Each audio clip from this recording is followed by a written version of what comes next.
So if you like this build, leave a like and comment what is good about it and what you like about it. If you don't like this build, please leave a dislike and explain why it is so bad. Okay, so this is the tier 2 druid build, which use companions to boost my werewolf form.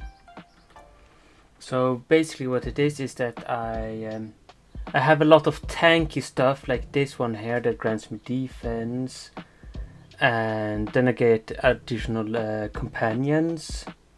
I use Fortify to increase my core skill damage. All of it is based around increasing the core skill damage. And here, this one isn't really super important, this one here, but it is basic skill, so I get more spirit generation. And this one is actually one really important one.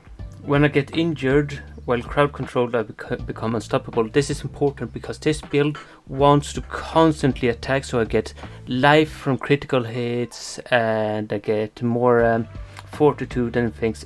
Everything is based around constantly attacking, so I become stronger. I just gonna see. This one is also an important one. This one is important. This one is kind of important. As you can see, I've imprinted some of them. 2 of them I think is imprinted. And this one also increases my defense.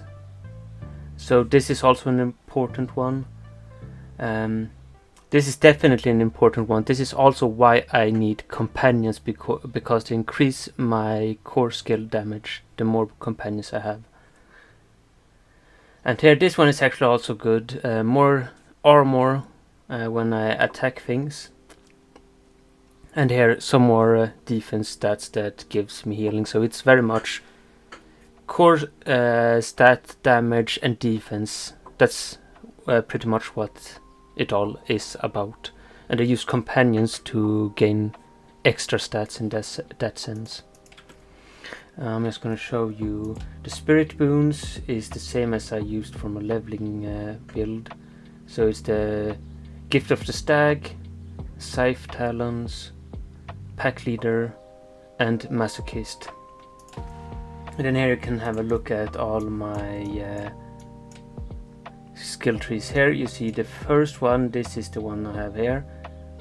I only have one in that. Basically just mimic exactly the thing I have done here and you will get like what you need. And here you have the core skills, the defense skills, and here you have the companion skills. I actually lack 2 points, and those are meant to go into this poison creeper. Let's see, I will show you later on which points I am talking about.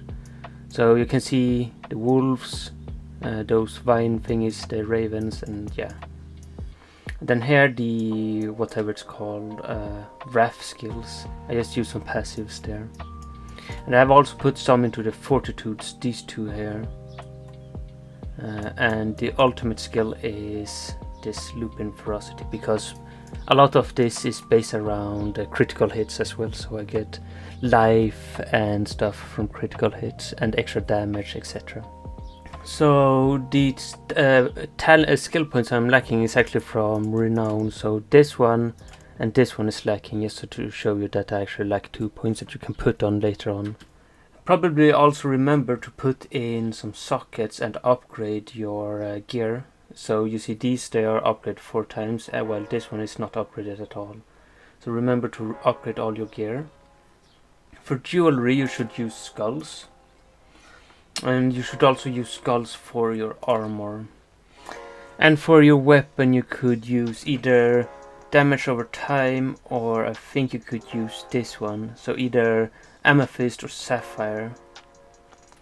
Also, you should prioritize getting willpower on your stats on the items.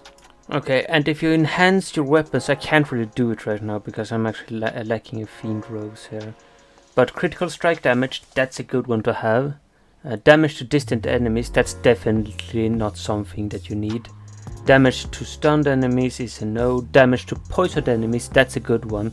So the 2 from this one is critical strike damage and poisoned enemies. Those 2 are good to have.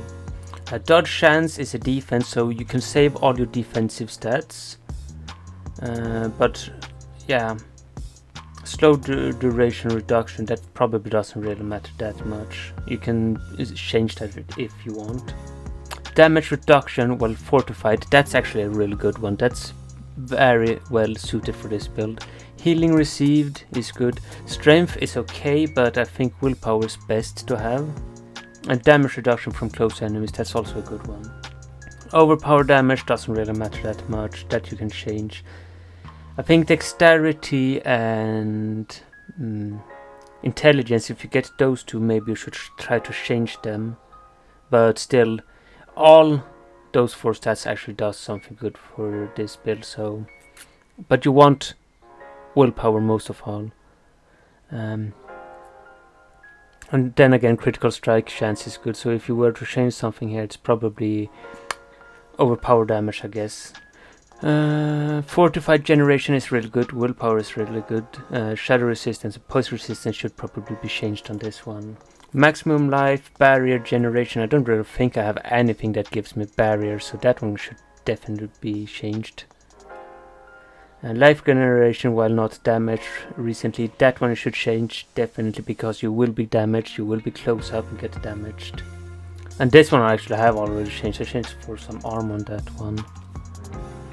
Damage to slowed enemies, that's a good one, because you do extra damage to slowed enemies already. You also are built to do extra damage to slowed enemies.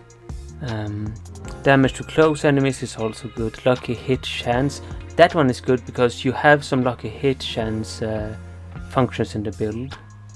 And physical damage, this one actually have very good stats. Lightning damage, definitely should change that. There is no lightning damage. Critical strike chance, that's good. This build is very dependent on critical strike chance. That is actually better than damage. Lucky hit chance, again, that is also a really good one to have. Critical hit chance and lucky hit chance, those two, they are incredibly valuable. Critical strike damage is also very good actually. So this one is very good except for lightning damage. Hopefully I have explained somewhat which stats that is good now. Crit chance is a very good stat to have. Defensive stats is very good to have. Yeah, a lot of critical strike and stuff like that happens, and then a lot of armor also good to have. And life regeneration. I get life steal and things from this build as well. Okay, actually I was not really satisfied with my weapon, so I got something new to show here, something that's actually much better. So rather than one two-handed weapon, I have one one-handed weapon and a totem, so I can get 2 effects. So I have this one, the Bloodhound, which is actually a really good one to use as well, because I both boost myself and my companions, and I actually get critical hit chance, which is an important stat for this build. And then this one is always also one that increases my critical hit strike chance. So I took this one as well. So when I fight against a lot of creatures, I will gain a lot from this one by hitting weak minions, because they're easy to damage. I get critical hits on them and it increases a lot of stuff, so I can kill the bigger dudes easier in big masses. So yeah.